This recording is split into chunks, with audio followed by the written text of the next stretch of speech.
There have been a lot of comments on the previous video, mainly about the legality of a fully enclosed scooter with four wheels. It looks like a tiny car, and what can you do with it? Is it legal or is it not? So I ended up looking up some information online, especially regarding the states that are relevant to my location, and that would be New York, of course, New Jersey, Connecticut, and Pennsylvania. And check out what I found. In Connecticut, these fully enclosed scooters are medical devices really meant for people who have disabilities, but they can be used on sidewalks and pedestrian pathways, which would include greenways. Connecticut actually does not have many greenways or sidewalks. They have a huge number of areas with nothing but narrow road. That's it. No sidewalk, no nothing. Bicycles are allowed, but at their own risk. And boy, it can be risky to ride there because there is no shoulder. Those are old 19th, 18th century roads that were originally meant for horses and horse carriages. The operators should adhere to pedestrian laws, consult local regulations. This is the other thing. I have seen this in other states as well, that local municipalities have the power to override what the state or even the federal government says about the vehicle. Here is New Jersey. Motorized scooters could be gas or electric powers. The speed is defined as a maximum of 15 miles an hour on a flat surface. That means on downhill you could accelerate a bit more. The scooters can be registered. So they want me to register something in New Jersey that's only a scooter? What a joke. Pocket bikes and mini choppers are forbidden. That's also the case in New York. They used to be around a lot, and a lot of people in the slums rode them all over the place and caused all kinds of problems. Jumping on the sidewalk, doing 25 miles an hour on the sidewalk, and so on. New Jersey is also partial to people with disabilities. And then here is New York, my base.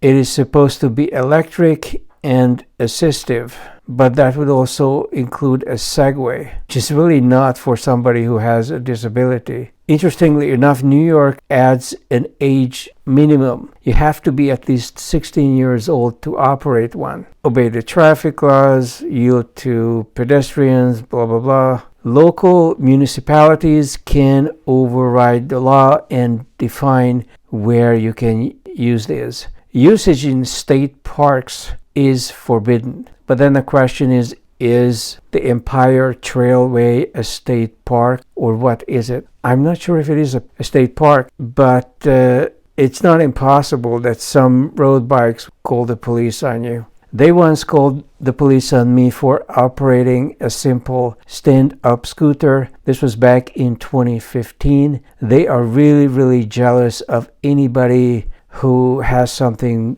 potentially more exotic, faster, or more comfortable than what they have. As far as they are concerned, everybody on the street should be on road bikes. Once again, municipalities can override the state law. And finally, Pennsylvania, electric wheelchairs. They have two separate categories. One is for electric wheelchairs, and the other one is personal assistive mobility devices, EPAMDs. This is exactly what New York is talking about. This thing is defined as self-balancing two-wheeled vehicle. So it's not even a four-wheel vehicle. So, a lot of the time I get the idea that these people don't even know what they are talking about or how they are trying to regulate devices that they are simply unfamiliar with. I bet the average person in government has no idea what a velomobile is. They might know what a rickshaw is.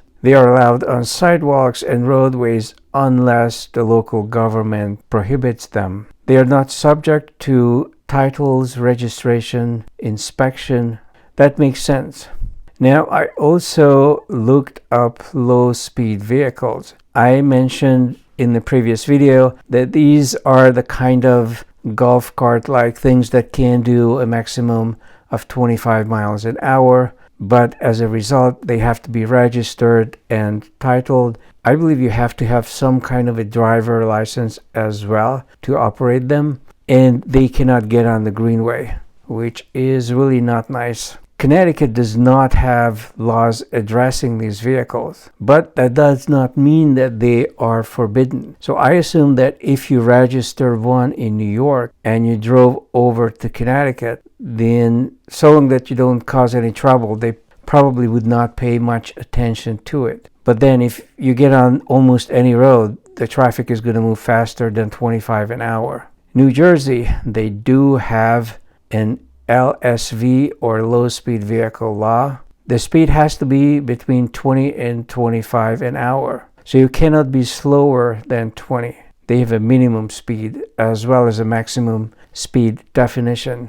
They must comply with federal standards. Apparently there is a federal law regarding these low speed vehicles. They have to be registered and insured, but no driver license is mentioned. I am positive you cannot operate a licensed vehicle, a registered vehicle that has a license plate on it without some kind of a license. Here is New York City, practically the same law, maximum speed of 20 miles an hour. I thought they could get on streets up to 35 an hour, not just 25. But I'm not sure because this AI is not confirming that. New York City has neighborhood slow zones, reducing speeds at 25 an hour. I would reduce the maximum speed of everything, cars and everything, in every urban area, so that you would have no problem getting around the cars even if you're on a bike. Finally, Pennsylvania, they have a low speed law, a top speed of maximum 25. It has to be powered by electricity. You cannot power it with fuel. How bizarre is that? It must meet federal safety standards, whatever the hell that means. They typically have minimum standards, but you have to have rear view mirrors and directional signals and lights and the usual stuff. I'm not sure if you even have to have seat belts. Finally, here's an interesting tidbit. I just tried searching for something with a higher speed limit. Check this out. Washington has a medium speed electric vehicle law, MSEV, and they can operate at 35 an hour and they can get on roads of 45. What's the point of restricting the vehicle speed at a far lower speed than the maximum posted on the road? If the road has a speed limit of 45, then traffic is going to move on that road at minimum 50 miles an hour. And they are sending these medium speed vehicles in there with a maximum that's far from that. This is only good to get them killed, basically, which might be the purpose here. Unless you're in a car, you really should be killed. That's the idea. Minnesota, the same thing, 35 miles per hour. But it has to be electric. But there's no definition as to what roads you can get on. I assume you can at least get on to a 35 mile per hour road. Oh, it should be nice. Tennessee, medium speed. It can be operated up to 35 an hour, but only on certain roads. I assume that means roads marked at 35 or lower. Montana, Kentucky, and Colorado, also 35 an hour. They do not mention what kind of roads you can get on. Maybe you can get on something faster than that. This whole idea came to my mind because of seeing these kind of vehicles in Amsterdam. Check this out. So this is the Greenway, and this is no wider than a velomobile or a trike. And here's this bicycle coming up. And I don't know what the laws are. I've even heard that the laws restrict them to retired people or people with disabilities, but I have seen normal people getting in and out of them. They often have more than one seat. You can actually squeeze two people into this tiny box sitting side by side. There's nothing in the back. I assume it's a maximum of two people. And this particular video, I'm putting a link below. This video got over 1 million views. So I'm not the only one that sees these vehicles as somewhat of a solution for urban problems, especially getting around during winter. And I'm not sure if some of them might be made in China, but not necessarily. This is very similar to one of the scooters I was looking at yesterday in the video. And I will put a link below to that video as well. If you haven't seen it, you should check it out. Some of these teeny tiny cars are really cute. I really like this one. And I guess having 2 seats is even more interesting. Then maybe the low speed vehicle is the way to go. Who knows? But then getting onto the Greenway would be a big plus. I have never seen this stuff on the Greenway, but the Dutch are using it. I have seen them so many times. This is not a rare sight in Amsterdam at all. There are many of them, and everybody is going around on their bicycles. If you could get something like this for $5,000, that would be a killer deal. I know that some of the European-made teeny tiny Greenway cars, for lack of a better description, they are made in Europe and can cost as much as $20,000. So really the people are buying them mostly because of tax and parking advantages.